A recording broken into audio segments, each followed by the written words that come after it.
All right. All right. Welcome, everyone, to the Model X launch.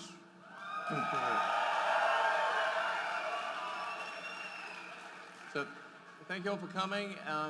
The Tesla team has worked incredibly hard. They've done, I think, an amazing job, and I'm really looking forward to showing you the car. I want to start off just by reminding people like what the mission of Tesla is to accelerate the advent of sustainable transport. As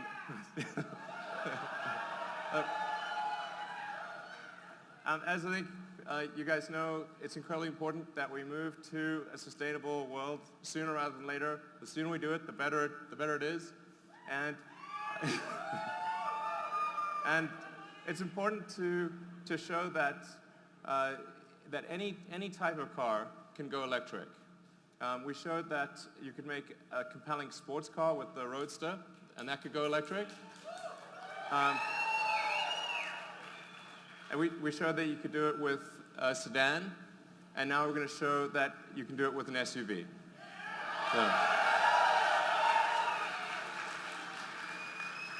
So we're going to start off with what's actually most important for a car, which is safety.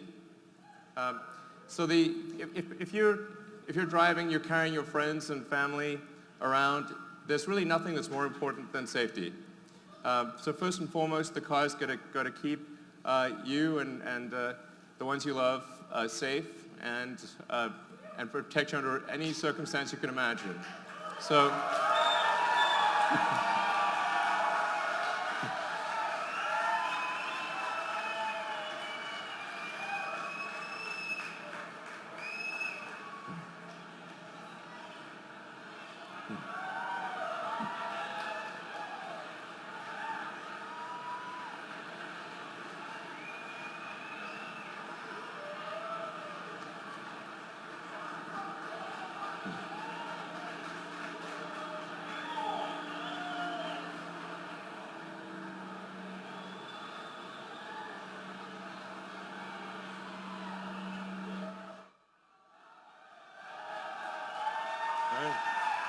Thank you.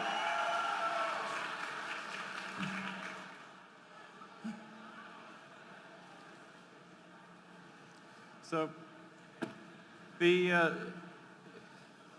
you have the Model X. I'm going to talk a lot more about the details of the car, but I'm going to start off with safety. With the Model X, we've created the safest SUV ever. It's the first SUV that's 5 stars in every category. So,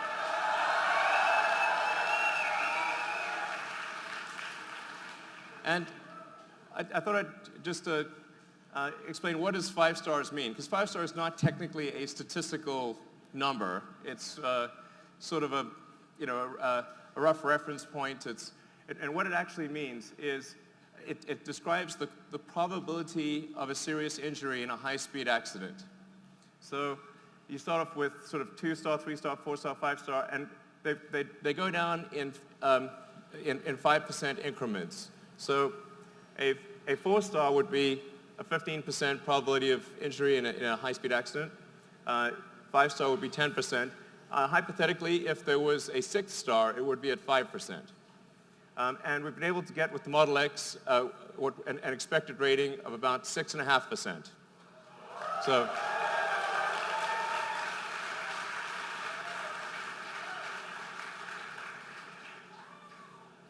And so let me explain how we get to such a low probability of injury. It goes to the design of the car and the fundamental architecture. So starting off with the frontal, what happens in a frontal crash. This is where most injuries and deaths occurs in a frontal crash. And normally with a gasoline car, you've got a large steel engine block in front. And so in a high-speed impact, that engine block compresses into the passenger compartment and obviously causes damage to the people that are sitting there. With the Model X, there is no such thing. So we have a small electric motor that's down low by the battery pack. And the net effect is that you've got a much larger distance for the crumple zone. So it's really taking impact energy is about force over distance, and if you've got a longer distance, you can actually distribute that force over that longer distance and have a better deceleration and not impact the cabin. So in the case of the frontal zone, you've got something that's the equivalent of, like, if you were to jump out of a tall building into a pool, it's the difference between jumping into a pool or a pool with a rock in it. So you don't want the pool with the rock in it. So then going on to a side impact, the Model S and the Model X are about half of the next best in the SUV class. So the X is so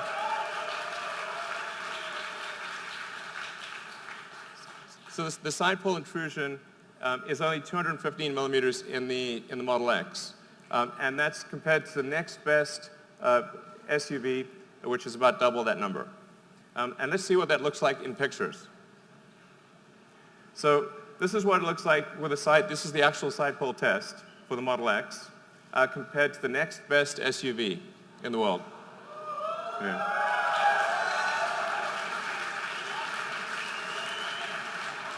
I mean, this is the difference between life and death. This is a really big difference. So, and then now let's look at the rollover numbers. So the Model X, because it has a low center of mass with the battery pack and the floor pan, has half the rollover propensity of any SUV or minivan. So the probability of a rollover injury is substantially reduced.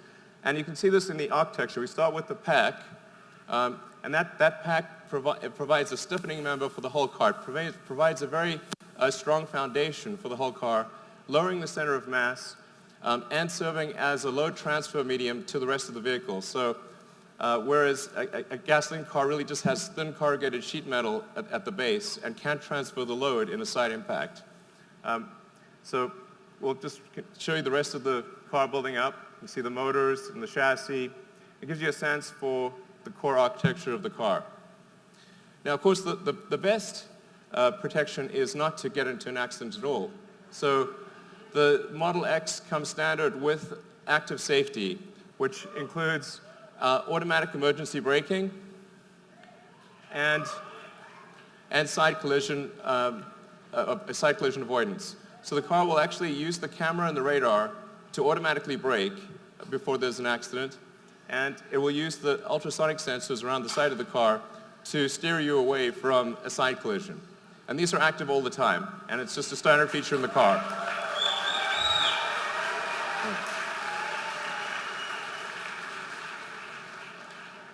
Now the third thing, which is sort of topical, is air safety. Now we designed the car well before recent events. So it just happens to have, there's recent events have illustrated the importance of air safety. And we have with the Model X the first true HEPA filter in a car. So why is it important to have a particulate filter? Why is it important to have a gas filter in the car? It's because this translates to a real change in life expectancy. So these are the most conservative numbers we could find on the internet, like the most conservative. They go way worse than this. This is basically the least bad thing that would happen if you lived in these cities. So, and now let's take a look at the filters themselves. I want to show you just how much of a difference this is. The top one is our primary air filter. The one on the left and the bottom is our secondary air filter. The one on the right is a normal car air filter. I think we've got some of those here. So this is what a normal car filter looks like. It's really quite small. This is the primary air filter of the Model X, and this is the secondary air filter. Our secondary air filter is bigger than the primary air filter of a typical car. So and not only is it 10 times larger area, but the quality of the filter is greater. So that translates to a several hundred-fold improvement in the filtration capability. It is 300 times better at filtering bacteria, 500 times better at allergens, 700 times better at soot smog, and 800 times better at filtering viruses. And this is on a bad day. So this is the minimum passing grade when it's just operating at its worst. So, and yeah. So in addition to the particle filters, we have 3 layers of active carbon. So we've got one universal adsorbent layer, that's the initial layer. Then we've got another activated carbon layer that's meant for acid gases, and another one for alkaline gases. The net effect of the air filtration system is that you have air cleanliness levels which are comparable to a hospital operating room in the car. And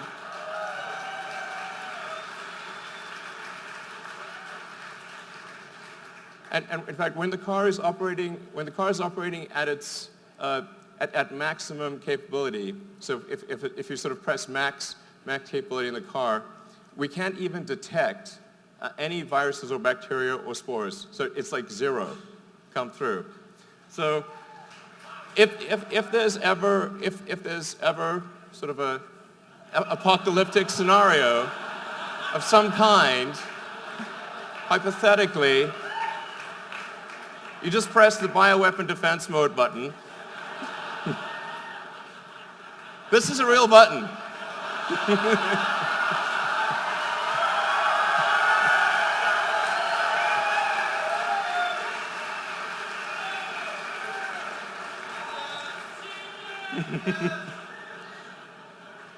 So what, yeah, we're trying to be a leader in apocalyptic defense scenarios. Now, so let's move on to the car itself. Like, what's cool and fun about the car? Doors and windows. Okay. So, you're obviously familiar with the Falcon Wing door. What we also have is an auto-presenting front door. So, what it'll do is it'll triangulate my position and detect that I am moving towards the front door. It will open the front door without me touching anything. I will sit down and it will close the door, like an invisible chauffeur.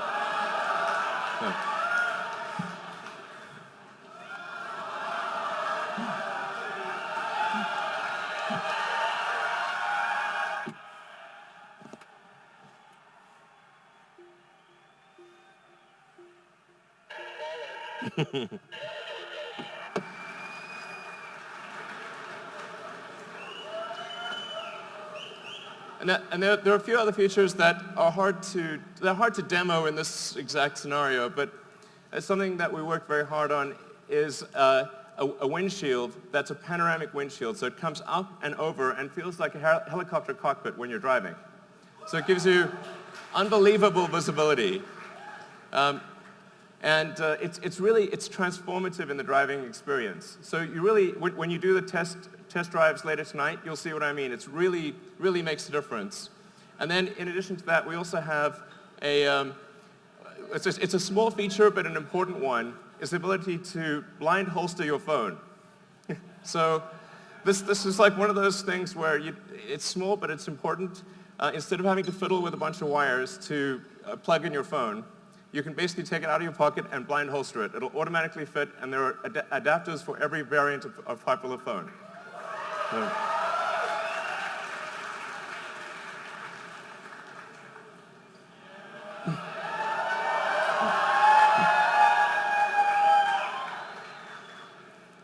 So,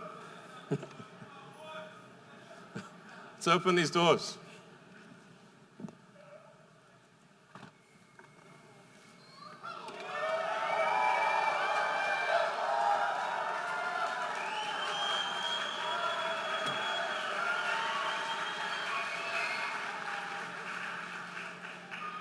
So the reason we created these doors was originally we were trying to solve a problem, which is how do you access the third row if you have child seats in the second row? And I encountered this problem when I first got a gasoline SUV, and I had twins, and once you put them in the second row, you couldn't access the third row. So we wanted to have an opening that was big enough so that you could do that. So you could have real utility of the third row, even if you have kid seats in the second row. So you basically just press the button, the seats will go forward, and I can step directly in. So.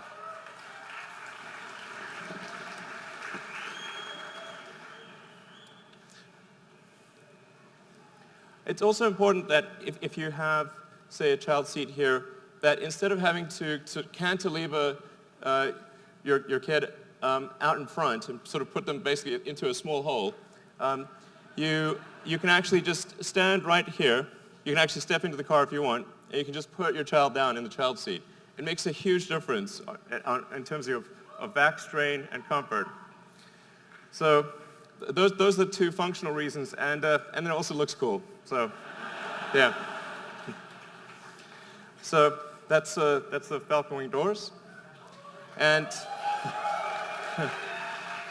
now obviously a question with the doors is, so how do they fit? Let's bring out the cars.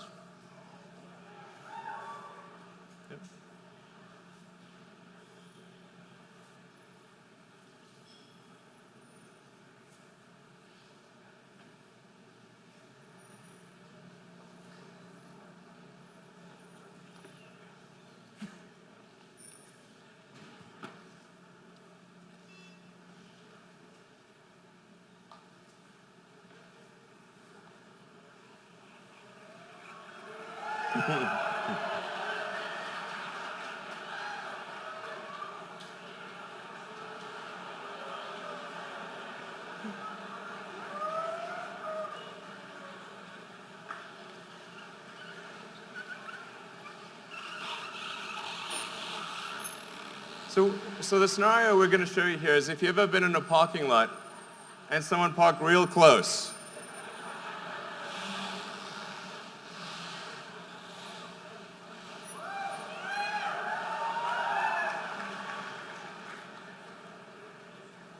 So I don't know if you can see well here, but there's only about a few inches separating the side mirrors on each side of the car. So we're going to open the Falcon Wing doors when there's barely enough room to squeeze between the two cars.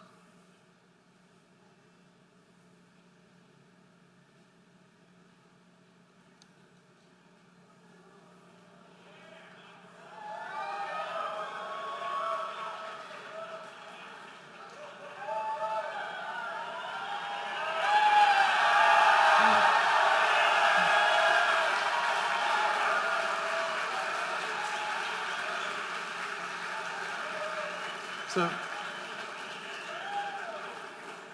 the reason it's able to do that is because unlike a traditional gull-wing door, which is only actuated on a single hinge, the Model X Falcon Wing doors are actuated on two hinges.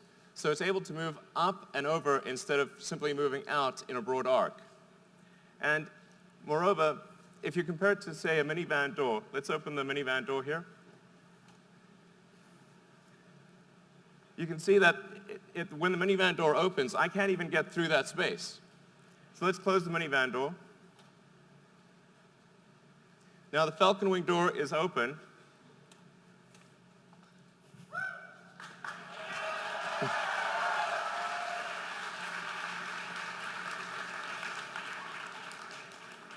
So our goal was to create an aperture that was more functional than a minivan door, and I think the team has succeeded. So I think it's the best aperture out there.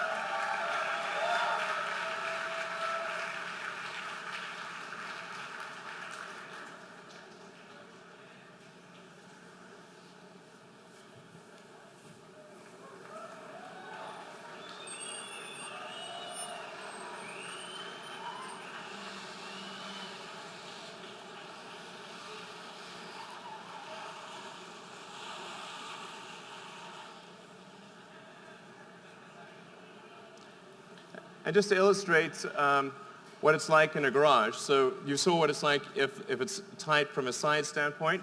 Well, what if you have a low garage? That's one of the most common questions I get about the Model X. The car actually automatically senses what the roof height is. So there are ultrasonic sensors in the roof of the car that calculate the roof height and automatically compute a new opening arc depending upon what the height of the ceiling is and what the side obstacles are.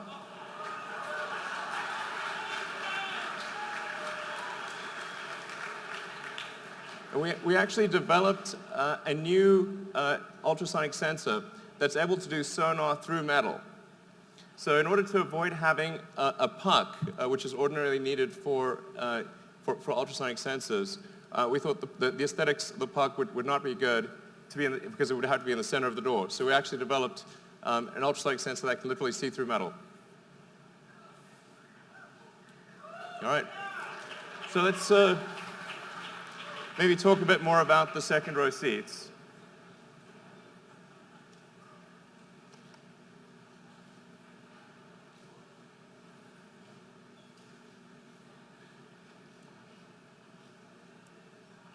So normally second row seats in a car don't get a lot of love. So let's show you what second row seats typically look like in a car. So that's sort of what second row seats normally look like. But particularly when you open something and it's silhouetted as it does with the Falcon Wing door, it tends to create a halo around the seat. So we put a lot of effort into creating a beautiful seat. And not only is the seat, I think, probably the best looking second seat, if that's a superlative, ever, but it actually provides more functionality because you have a flat floor and you can stow something. So if you've got a backpack or a laptop or a handbag, you can stow that under the seat instead of having it at your feet. So it actually provides utility as well as aesthetics. All right.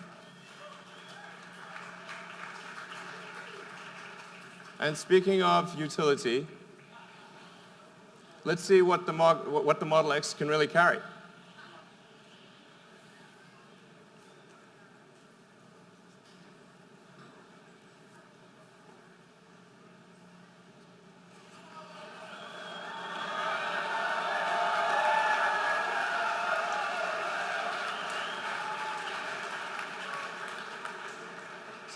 So the Model X is capable of towing 5,000 pounds. So 5,000 pounds while carrying 7 people and quite a lot of luggage. Yeah.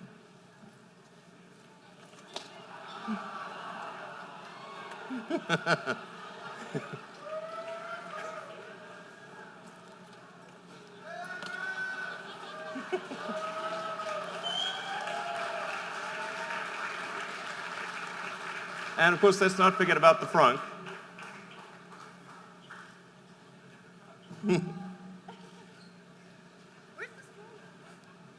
Yes, we need the stroller.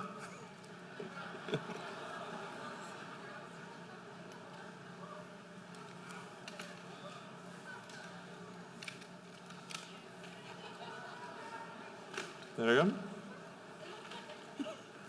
you want to put them in or do you want to carry them out? All right. All right.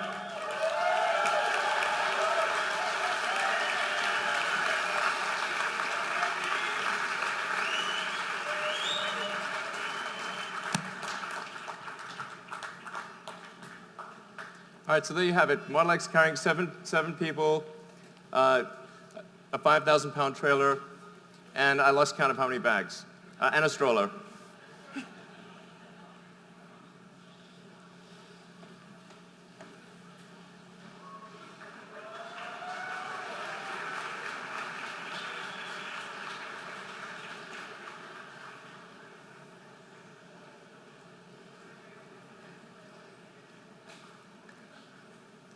All right, so something we developed for the Model X is, like, let's say you want to carry skis, bikes, and you want to do that quickly and easily. We made an accessories hitch that can be put on by a kid in approximately 10 seconds. Thank you. I think that was more like 5 seconds. So the accessories hitch can carry up to 4 bikes or up to 6 sets of skis. And you can close the trunk and have full functionality with the rest of the car.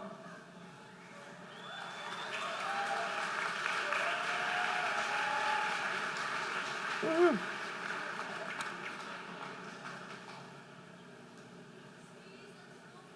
Skis and snowboards, indeed.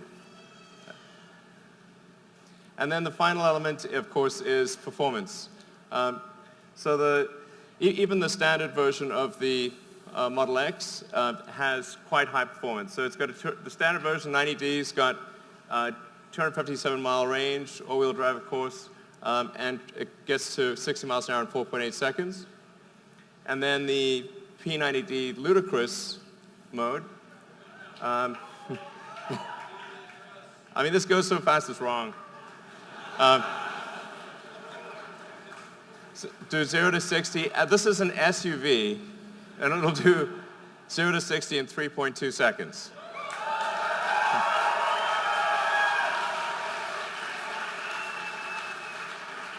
All right. So with that, let me let's hand over the post-production cars. All right.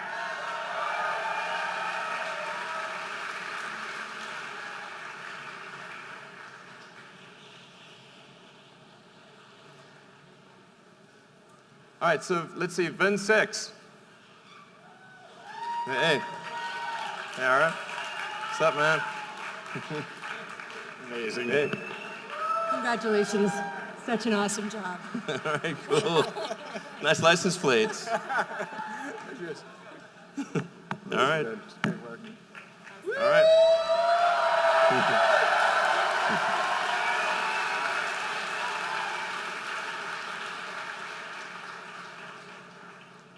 All right, it's VIN 5.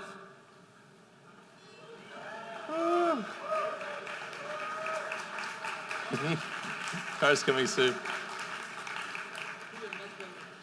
All right. Thank you very much. Good to see you. Is it okay? Hopefully the call will be here soon.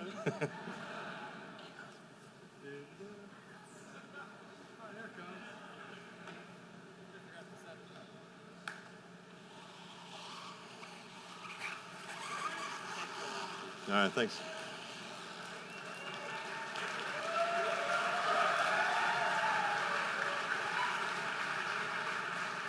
All right, and VIN 4.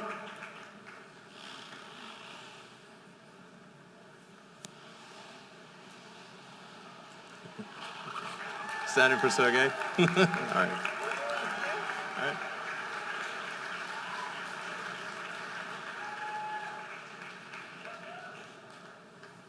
Oh, hang on, let's see. VIN 3.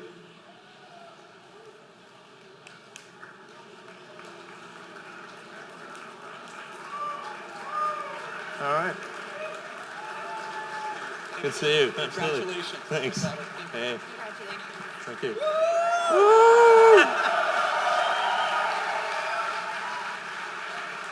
All right, and VIN 2.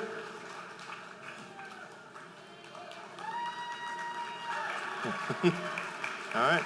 Yeah, man. All right.